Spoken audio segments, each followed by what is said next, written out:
Hi, everyone. Welcome to the second year of our Next Step speaker series. We have our second presentation tonight. I'm Ryan Zaccaro. I'm the director of the Next Steps Transition Program at Ideal, which, as you may know, is a post-secondary option for students who are generally between 18 and 21, which focuses on life skills, career readiness, and overall independence. And if you're interested in learning more, we have an open house on Zoom. But for tonight, I'm really excited to welcome back and introduce our speaker, James Traylor from Upstate Special Needs Planning. James is a sibling, advocate, and professional who has focused his entire professional career on creating the organization of choice for families of individuals with disabilities. He's a national speaker and regularly provides continuing education for legal, financial, and tax professionals. James is the immediate past chair of the New York State Developmental Disabilities Planning Council, a member of the board of directors for the ARC of Monroe County, a member of the Estate Planning Council of Rochester, a member of the Society of Financial Services Professionals, and a graduate of Partners in Policymaking. So with that said, I will pass it over to James. Thank you, James. Thanks very much, Ryan. Appreciate it. I'll just share my screen. And we'll dive right in. So can you see that okay on your end? Okay. All right. So again, as Ryan mentioned, my name is James Traylor. I appreciate all of you listening to me on a busy school night here. Important disclosures. I'm not going to touch on any tax or specific legal advice, so please don't sue me. Key just kind of set the stage, from my perspective, there are significant federal, state, and local benefits that are available for a family that has a family member with some type of disability, whether it's intellectual or developmental, mental illness, brain injury, or any other form of disability. There are a number of different service delivery systems that don't necessarily work together. And so I'm glad you're able to participate in a presentation like this so you can begin familiarizing yourself with how these things all fit together. So Social Security benefits called self-direction, Medicaid, et cetera, are not adequate to live solely on if you live in a high-cost place like Manhattan, Westchester, Long Island, et cetera. While the benefits are robust, the costs are also high. So from my vantage point, learning to navigate multiple systems is critical, regardless of your, personal situation, whether you have extreme wealth or, moderate means. My philosophy is if you're going to live in the state of New York, you're going to pay the taxes that we do. We might as well take advantage of the benefits that those taxes buy, because if not, there are states like Florida, Alabama, Texas, where they don't provide benefits to their citizens. In exchange, they don't really charge a lot in state income tax or sales tax, et cetera. And then I think the other thing is just when you don't understand the rules, you can potentially leave money on the table. And we're not talking about small sums. I mean, for some of my clients, they get almost $200,000 a year once exiting the school system. So these are not, when you look at then that amount of money over someone's lifetime, we're talking about, millions and millions of dollars. So, so just get right into some of those benefits. There are benefits that provide financial support, then there are benefits that provide healthcare and or services. So on the financial side, we have the Supplemental Security Income Program, or SSI, for an individual that is 18, whether they're still in school, whether they're at the ideal school or elsewhere, they can receive an SSI benefit upon turning 18, because the significance of 18 is that prior to 18, eligibility for that Social Security benefit is contingent on household income, household wealth, which for most people, they don't qualify. Whereas at 18, the eligibility is based on the child's wealth or child's assets, of which we can move things around to make sure they're eligible. Currently, it's about $928 a month. It's going up to around a little over $1,000 a month on January 1. There's a Social Security disability program. So if you're a person with a disability, whether it's cerebral palsy, autism, Down syndrome, et cetera, and you meet the federal definition of disability under the Social Security Act, and then you go on to work, you begin paying FICA tax. The more tax you pay, the more you become vested in the Social Security disability program. So the SSI benefit is for those that don't have a work history, that haven't vested, whereas Social Security disability is for those that have paid in and have vested. If you're a young person that has a disability, the number of credits you need to earn is far less than if you're someone, say, over 40 that has potentially 20 plus years in the workforce. The Social Security Administration prorates it. So it's a maximum if you're a high earner, about $3,300 a month. There's also a Social Security benefit that often connects that of a parent with a child. This is something that's often not known. And it breaks my heart when I find someone that could have been receiving it for years and just didn't know. So the way this works is if a parent, whether that parent has adopted a child or is natural parent, if that parent were to die, were to become disabled themselves and become eligible for Social Security disability, or were to elect their Social Security retirement benefits, if their child meets the definition of disability for Social Security, the child may be entitled to a benefit off of the parent. So using really round numbers, if the parent's benefit is $4,000 a month, the child could get $2,000 a month at either disability or retirement, and $3,000 a month at death. So it's a significant amount of money when you think of that Social Security is then receives a cost of living adjustment. This year, it's going to be 8.7%, and that is for life. So again, when you compound these things over a young person's life, it's a fairly significant amount of money. There is something called individual supports and services. It's been recently rebranded as the OPWDD housing subsidy. OPWD stands for the Office for Persons with Developmental Disabilities. I believe Ryan's had previous speakers in the past, touch on that service delivery system. It spends about $11 billion on 148,000 citizens. So you do the math, big money if you have an intellectual or developmental disability. But the great thing that has happened recently is, as of October, high cost areas of the state, Manhattan, the boroughs, Long Island, Westchester, received a significant increase in the amount of money that could be allocated towards housing. So the way it works is if a young person were to rent, have a lease in their own name, or sublease, they can't live with their parents and get this. You can do it upstate because you can put you can finish a basement and put a kitchenette and a bathroom, but it's a little difficult to do that in a two-story or a two-bedroom walk-up.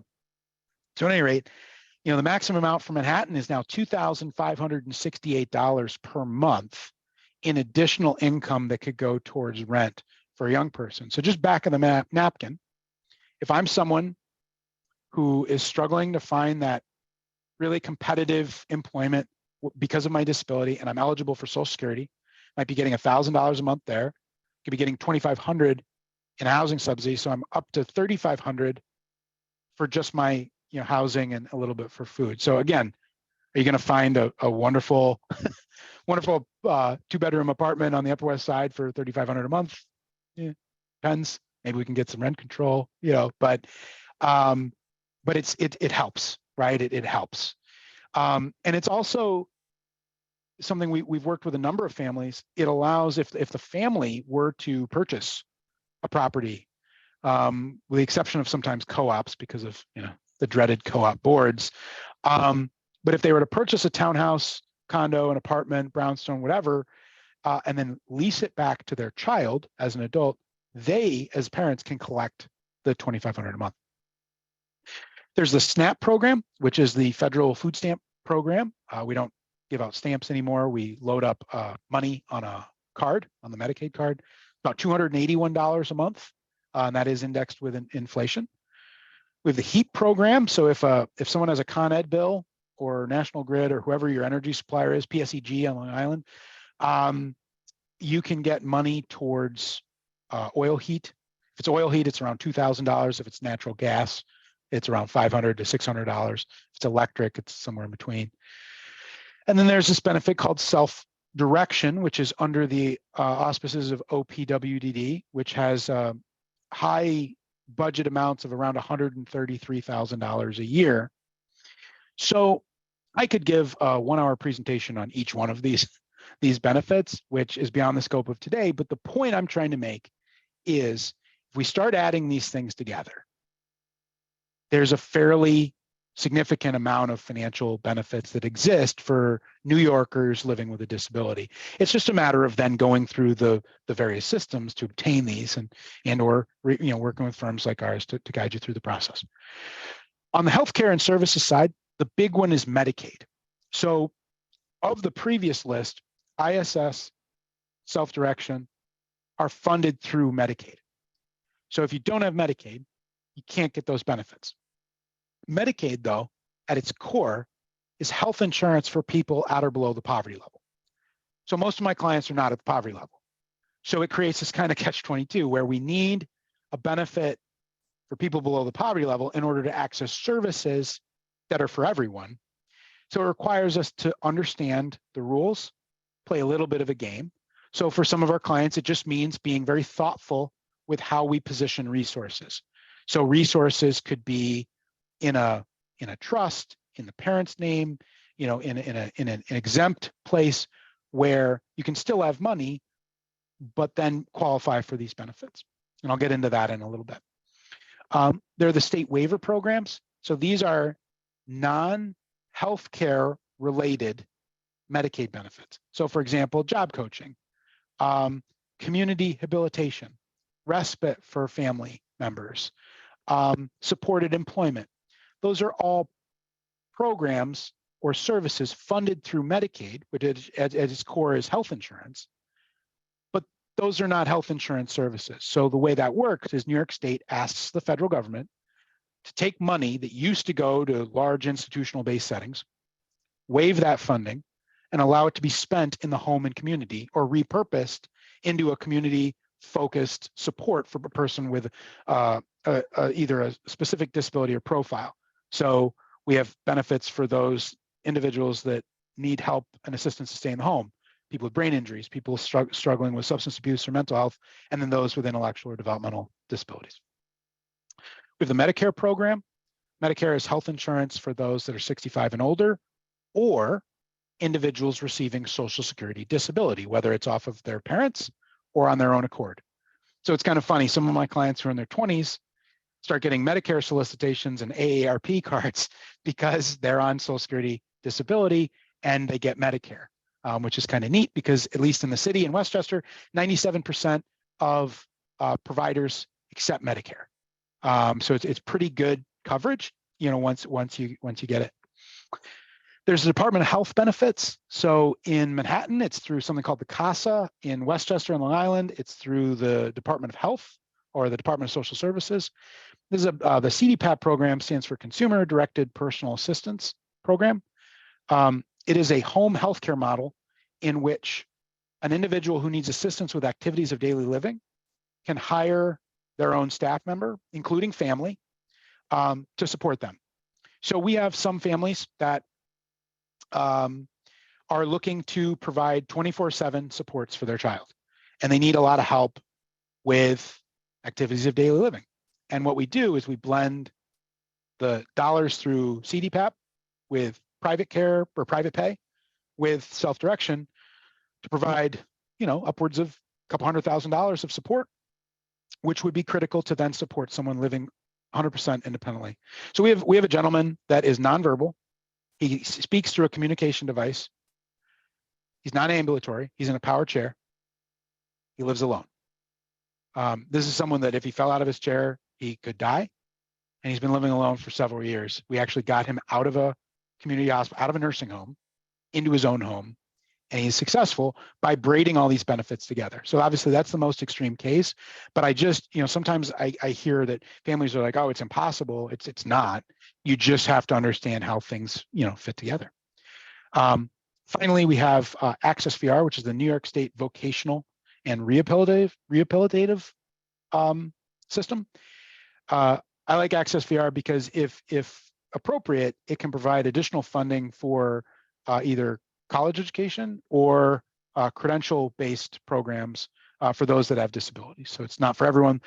it's certainly a bureaucracy. It's a little pain to wade through the bureaucracy, but we have some clients that are, they took a locksmith class in Brooklyn, become a master locksmith. Access VR paid $25,000, to take that class.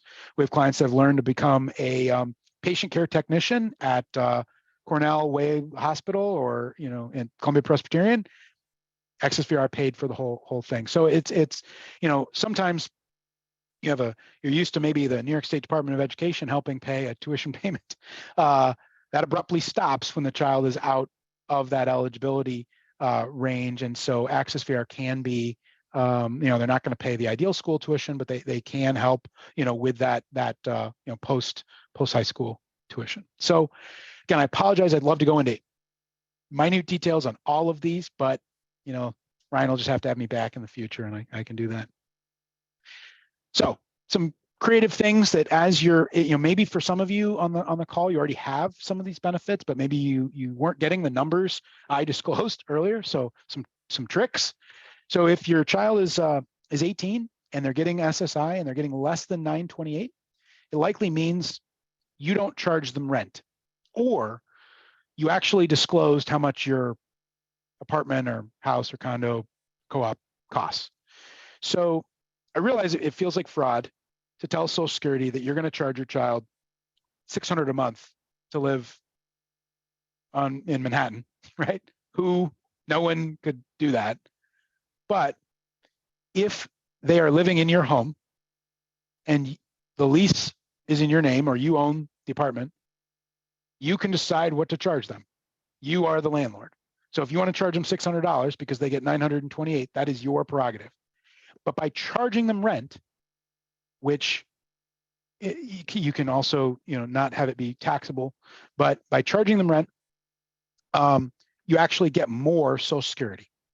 It's kind of counterintuitive, but essentially Social Security takes the position that if someone has a housing cost or a food cost or both, then they need more income.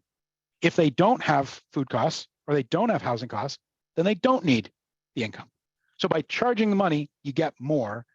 And so once you've charged your child for rent, there's no auditing of what you do with it. So if you want to bet that the New York Football Giants are going to win the Super Bowl, it's your call, right? Your call. It's your money. Or you want to turn around and give it to Janet for a tuition payment, or Ryan. Again, you give it to me. I don't care. But it's your money, and so sometimes Social Security just doesn't know that you're actually going to charge your child rent. You can get more money. For those of you that your child is eligible for OPWD or likely would be, and you've not learned about the self-directed services world, I'd strongly encourage you to do so, because it's the monetization of Medicaid, where it allows you going through a process that can sometimes be a pain, full disclosure, but there can be up to 10 grand a month in supports. I mean, it's a lot of money. So that is one of the main mechanisms that we use to support someone living independently in the community post-school. We find sometimes someone wants to work and they're on Social Security and they're scared. They don't want to work too much and lose their benefits. Well, what's neat is if you have a workplace accommodation, and in living in the city, transportation is a workplace accommodation. So if you take car service, a cab, an Uber, whatever, mom driving you to work, we can bill either the actual costs or mileage and offset that income that the child earns so that it's not counted against Social Security.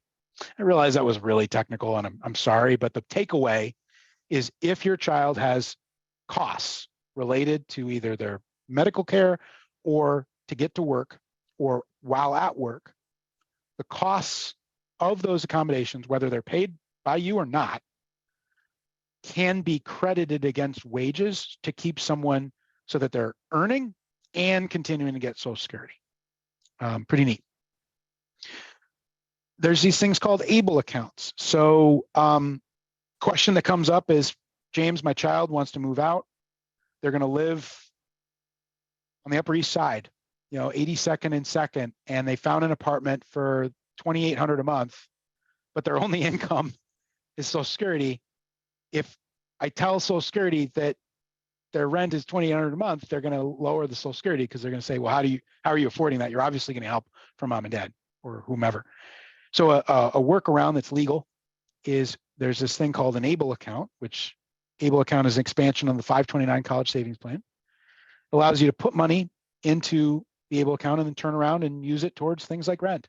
So that same situation, if the person's getting Social Security, getting a housing subsidy, but it's still short to pay that $2,800 a month, if they take the money out of an ABLE account, there's no reduction in their benefits. Pretty neat.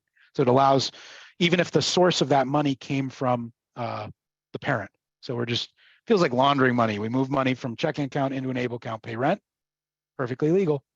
Pretty neat. Ryan, I just realized I'm not monitoring the chat. So if you wouldn't mind, so I don't screw up, if there's any questions that come in, I'm happy to take them. Yeah, there's no. Okay. Maximizing SNAP benefits. So under the COVID emergency, if someone gets $1 of SSI, they're entitled to $281 a month in SNAP. And no matter what's going on medically, according to the federal government, we are still in the COVID emergency. So individuals are getting the money. And even if you don't need the $281, I like it because it allows the person with a disability to go out, buy food, execute against a shopping list, work on a life skill, come home, maybe get support preparing a meal, go through, think ahead.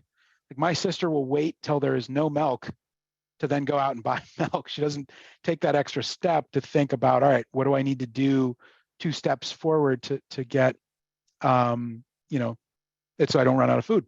And she's been able to leverage her SNAP benefits with a staff person to work on healthy choices around food. Healthcare reimbursement. So earlier in the presentation, I was mentioning Medicaid is as both a health insurance program and it's a mechanism for funding services, but it's still health insurance. So if someone has health insurance through an employer that covers the adult child or young child, then 2 things happen. If they get Medicaid, then Medicaid acts as a secondary insurance. So if there are co-pays, co-insurance, deductibles, et cetera, and the provider accepts Medicaid, so again, in the city, NYU, Columbia, Mount Sinai, no problem. The private practitioner, the dermatologist in private practice probably doesn't take it. But in a hospital setting, a pharmacy is typically going to take it. So you walk into Duane Reade, CVS, no problem. We can, so private insurance will be primary. Medicaid will act as a secondary insurance. So it may be able to offset medical bills that you may be paying out of pocket, which is great. In certain cases, if the health insurance plan of the parent is deemed cost effective, so it's like a copay plan, not a high deductible, Medicaid may even cover the premium for the parent. So we have some clients getting $2,000 a month in reimbursement for their United Health plan or their Blue Cross Blue Shield plan or their Aetna plan, just because that plan covers their child who has Medicaid. So there's not exactly like a billboard on the major Deegan saying, call this number and we'll pay for your health insurance, right? It's up to the parent to figure this out, which how could you, and so, fitting these things together is a way for maximizing resources. Finally, being smart about taxes. No one likes taxes. But when you're a person with a disability, there are certain things that you can do or your family can do to minimize the impact of taxes. So I mentioned an ABLE account. So an ABLE account can be used for virtually anything: food, clothing, vacations, computers, the ideal school, my fee, whatever. Money that's placed inside it grows, assuming it grows, and you invest it, it grows tax deferred, and it can come out tax free. Tax benefits. So if you're in a high tax bracket, might be a way for you to shield some income from taxes. Special needs trusts are a tool that are, again, beyond the scope of today's presentation, but they can be categorized as what's called a qualified disability trust to save a little bit in taxes. If you do correct estate planning, you can minimize estate taxes, and understanding how all these benefits fit together. The healthcare reimbursement I mentioned, Social Security, at least SSI, SNAP, self-direction, are all tax-free benefits to the individual. So if you're getting $2,000 a month in healthcare reimbursement, $1,000 a month in Social Security, that's $3,000 a month that is tax-free. There was a question, I was able to get the chat up, is the 10K the max that can go into an ABLE account? It's actually 16,000, going to 17,000 next year. If the individual works, the individual with a disability works and doesn't have the availability of a 401k plan or a qualified defined contribution plan, they can contribute an additional, it's around 12. So it's significantly more than 10K. One important comment is that's total per individual. So if you have a grandparent funding it, the child is funding it, and then a parent's funding it, it's 16K total. You can't have 16 for the grandparent, 16 for the parent, 16 for the individual, the way you could say like a 529 college savings plan. So that's a slight difference between the two. But great question. Glad someone finally asked a question. I appreciate that. All right. So how do we create long-term plans? How do these things work? So our philosophy, in our business, working with families like yours, is the way we build a plan is we maximize what benefits we can. Again, I don't care about your financial situation. I don't care if you live on Park Avenue and make 10 million a year. I want to take advantage of the benefits that are out there because they're out there for a reason. And sometimes some of the very systems that are critical to support a person with a disability don't, believe it or not, take cash. They only take Medicaid, which is stupid, but that's how we built the service delivery system in New York. So my philosophy is let's take advantage. So we maximize benefits. You properly structure your legal work. Because some of these benefits are impacted by money, we have to be very thoughtful about where we place money. And to be very clear, a person with a disability can have lots of money. We just have to be thoughtful about where we put it. So I have a client that she has cerebral palsy. She makes $120,000 a year. She has north of $1 million in her qualified retirement plan. She needs a lot of care to get to work, to live, because her body, she just needs support with activity of daily living. She's on Medicaid. She's on OPWDD benefits. She gets, it's called CDPAP. So she gets all these services, makes 120 grand, has $1 million, makes her own decisions, and is on benefits. So you can do it. You just have to understand the rules. Because if she had that $1 million in cash in her name or in mutual funds, she would lose all those benefits. So we just, retirement plans are exempt. So it's about education and empowerment, and then helping someone with a disability make good decisions, or those around them make good decisions, so they don't lose the potentially 200 grand a year of services that I just described. You want to develop and maximize financial resources that lines up with your own retirement. One of the things that I run into every day, did 2 meetings today, partner of a Big 4 accounting firm, doing really well, gets a pension, mandatory retirement. It's like, okay, what happens when I'm gone, when my child still needs that support, but the pension dies with me?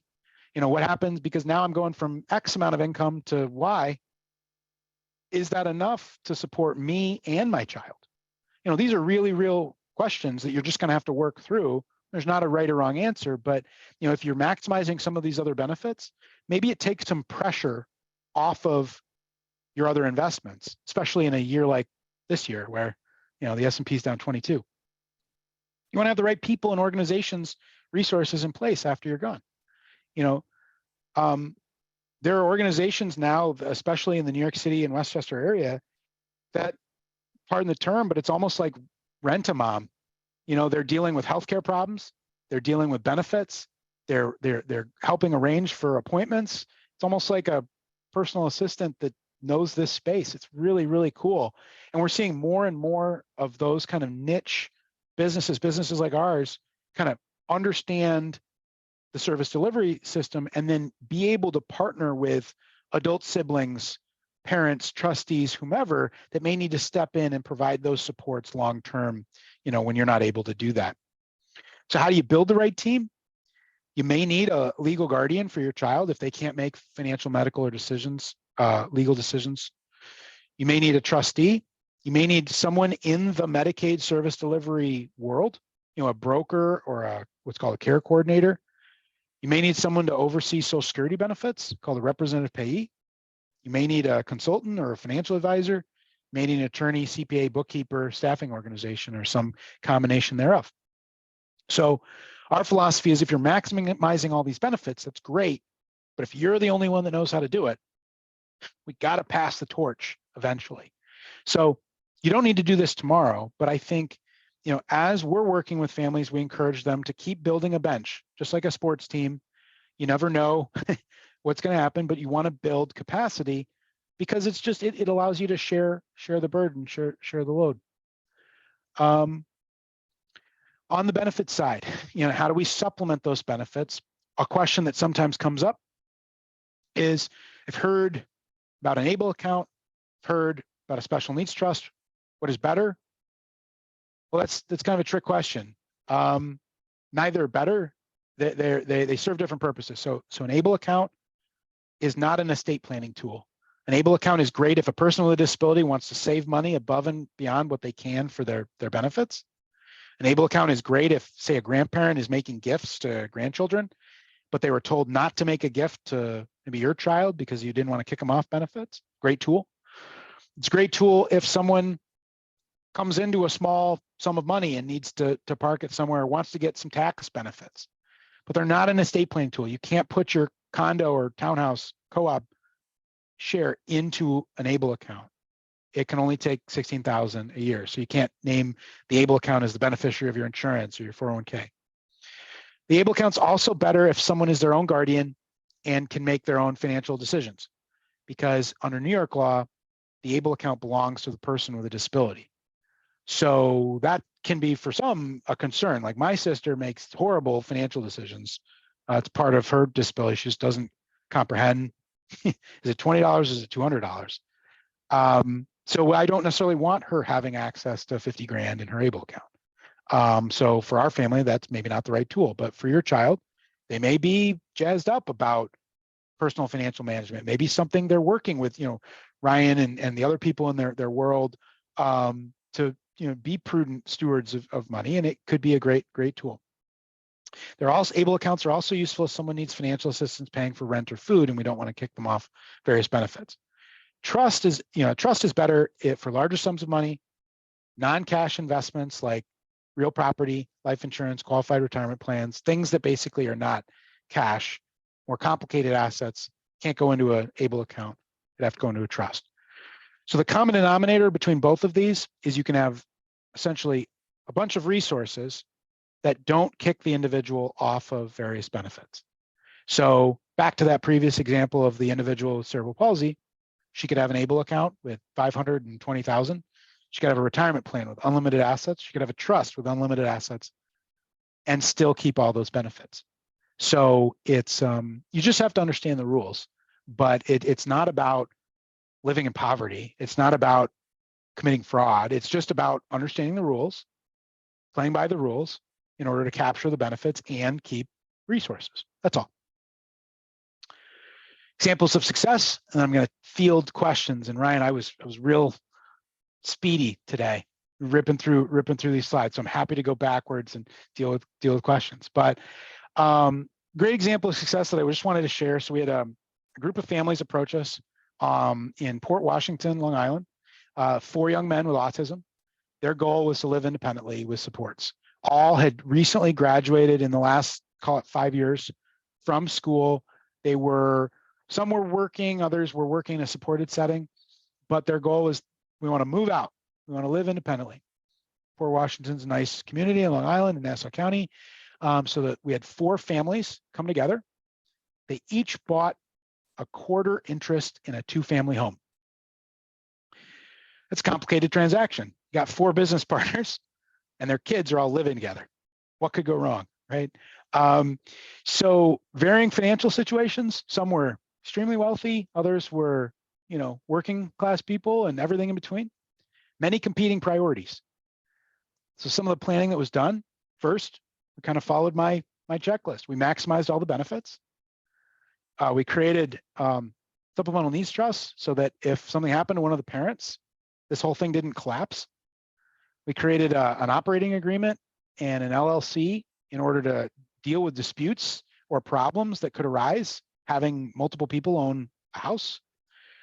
We had short and long-term financial goals and a strategy that was put in place. We had a caregiver actually move in. We had set up a little kind of, I guess called mother-daughter suite type setup in the house. And that caregiver was almost like a, that's not, I should say, it can't say house mother because it's a man. He's like a, I don't know, enhanced roommate. He lives there and he kind of keeps the ship afloat. He has his own, other life and priorities, but that's where he lives. Then we had a house manager that actually had military background, which is the best thing ever because he had these boys with autism like on military. It was awesome. He was all about a schedule. They were all about a schedule. Worked great. What's great is fast forward now, these guys are living together successfully. None of them on paper make enough to afford a place like Port Washington, but we've been able to put things in place to make it happen. And some of them have complex needs, complex medical needs, behavior needs, but it's an example of kind of the direction families are choosing to go, especially if a child's been at a place like the Ideal School and has learned independence and independent decision-making and skills, and we're trying to go out and now move into that next phase. We don't necessarily just move back home and regress. We want to keep going. And this is an example of how that happens. So there was a question. So for the services you mentioned earlier, should we start planning for those right before they turn 18? If they're under 18, is OPWD, self-direction, Medicaid, ABLE, special needs trust what we need to set up now? Great question. So let me rephrase that into when do you start? So my philosophy is, right, I just went over, so what I'm going over here, the example of success, this is like 300 level planning, right? There's a lot going on, 300 level class. All of these families got here over time.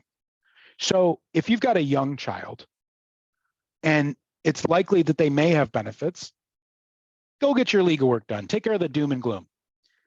Proceed perhaps if they have an intellectual or developmental disability, proceed with OPWDD benefits. If they're eligible, get that process done. If they're over 8, you just have to do it once. If they're under 8, you have to do it twice because at 8, you have to prove that they still have a disability. But then you can get that out of the way, even while they're school age. So maybe you're only using a small amount of benefits, but it's up and running. So if by getting the OPWDD, you can get the Medicaid. The Medicaid acts as a secondary health insurance, perhaps helps you with medical bills, okay? Right around 17 and a half, you want to start thinking about, what happens when this person turns 18? Can they make medical decisions or legal decisions or financial decisions on their own? Do we need to proceed with something like guardianship? Do we need to have powers of attorney or healthcare proxies? At 18, you also become eligible to apply, at least for supplemental security income.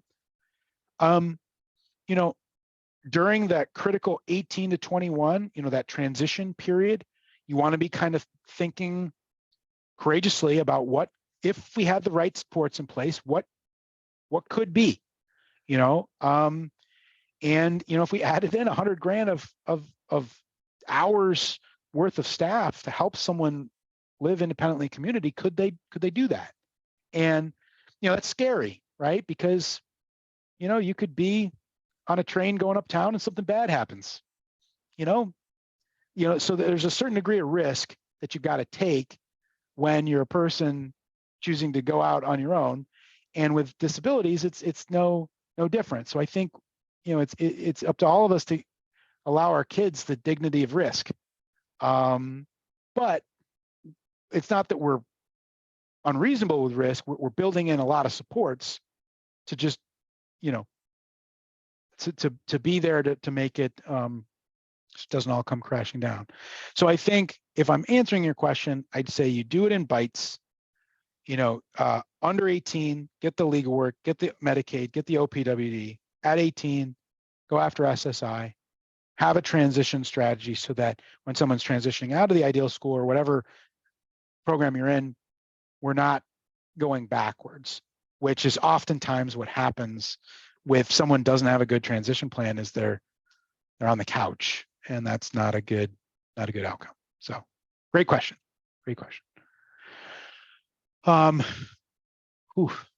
What else? I'm going to take a drink of seltzer here because I'm firing away.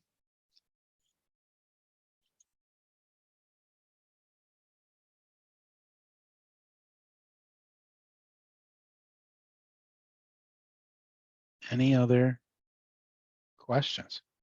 If you don't have any, it's okay. I know you're lying. You have them deep down. It's fine.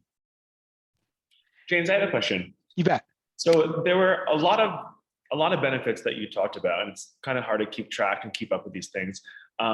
When you are enrolled in OPWDD and you have a care manager, would they be able to point you in the direction of these benefits, or like where would a family start or receive like some of the financial benefits you were talking about? So that's a loaded question because there are care coordinators that are 21, fresh out of school, don't know anything about anything. And then you have the grizzled veteran. It's like my wife's pregnant with our second child, and she had like the midwife that was right out of nursing school. And then she had like the midwife that'd been there for 40 years and she touches her stomach. She's like, here's the head, here's the leg. Like, no, she just knew, right? Same thing in this space. So technically, care coordinators are supposed to know everything about OPWD benefits and Social Security and SNAP and all these things, but they don't. And I've been at this 16 years, right? I've given expert witness testimony. I've done fair hearings before the Social Security Administration. I've written some policy and briefs. I'm still learning, and I do this full time at a very high level. So I just think it's impossible to assume someone is going to be able to grasp all these things. So the way a family has to do that is, keep coming to things like this. Understand that when in doubt, follow the money. So it's okay to think of a system and say, who pays your paycheck? What I mean by that is if someone works at Social Security, they're a federal employee. They're not going to know anything about a state benefit because it's literally a different world. A state employee may not know anything about a federal benefit. So you just have to, again, follow the money, ask good questions, ask other families what they're doing. Shameless plug, hire firms like ours that know how to guide people, but you don't have to, so you don't have to use a firm like ours, but you need to become empowered.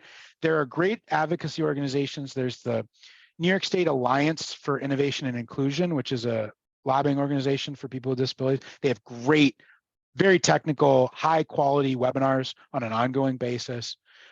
There's a group called Finger Lakes Parent to Parent that puts out information.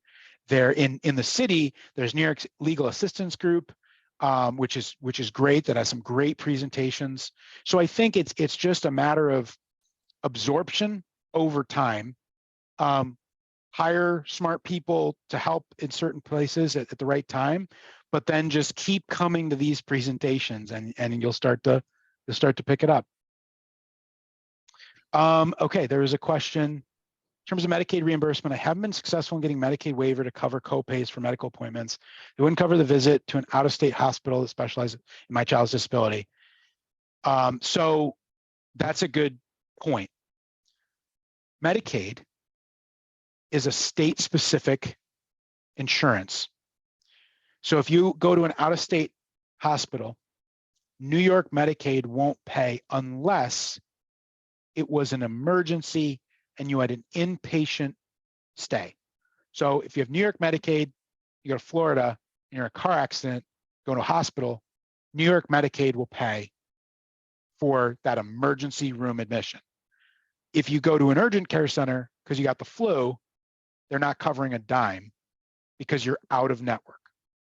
So just want to be clear, it's not worth appealing because Medicaid will say, sorry, we stop at the river. So sorry. No problem. Any other questions?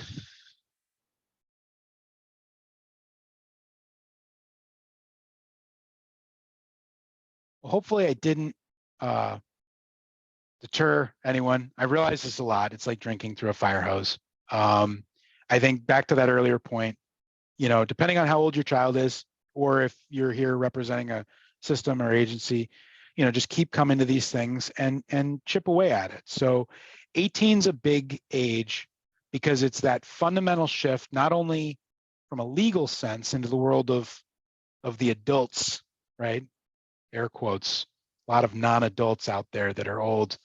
But from a system standpoint, the individual is now their own person. So that is good in the sense that from a benefit standpoint, they're now viewed as a household of one. It can be scary if that person needs advocacy around decision-making. So I think 18 is a huge age. Exiting places like the Ideal School, working on that plan with a team of advisors, having a game plan so that we've got an option for what happens. And I realize this is hard work, right? No one has any more time. We're all tired. If you've had a child with a disability for 21 years, you're more tired than most. I get it. But no one is going to be a better advocate than you. And what happens is, by front loading that advocacy, really drilling down in those critical years post-school, you dramatically increase the likelihood that you're going to have a successful transition. And what I find is when clients that we have lose those connections from that they had in school, and we have global pandemics, but we kind of retreat inward and our network shrinks, and we don't get this information. We don't have the ability to share services or maybe become roommates or share staff. And it becomes that much harder. So I just encourage all of you that, don't lose that Ideal School network, keep these relationships because you can. We have many clients that had students that are formerly there that share supports. And it's pretty cool that those supports continue, into adulthood. There was a question, how do you get in touch with me? There's a phone number, an email, website. We do have two companies. We have the financial firm and then we have the consulting firm. Everything I've been talking about today is the consulting firm, so same website. And if you do call, you'd get directed to my business partner and wife, Nicole, who's also 8.5 months pregnant. So you may get an out of office, so just FYI, but we will be back likely sometime in the January, February time, God willing. So I see there was a message, you direct the supported decision-making. Shameless self-promotion, Chris, but I was the chair. I don't know if you heard it from Ryan. I was the chair of Governor Cuomo's Developmental Disability Planning Council, and we funded the supported decision-making program. So I am very well aware of the program. I scored the RFP with Hunter College. And so I'm really glad you're part of that. And I'm glad to see the movement kind of building to help those that's the right path, have their voice heard, which is great. So thanks for reaching out. Okay, guys, last minute for questions. Otherwise, I'll let you get on with your day. Thank you so much, James. It really is such an honor to have you. And I love the idea of chipping away at this information. Every time I hear you, I feel like I learn a few more things that I understand. And then I also recognize all the things that I still have to understand. And that's so powerful to know the questions to ask at least and where to start. And we're so grateful to have you here with Ideal again. Absolutely. I appreciate the opportunity, Janet. Thank you. Thank you, James. All right. Thanks, everybody. Thank you, families, for coming. We really appreciate your time and your joining us.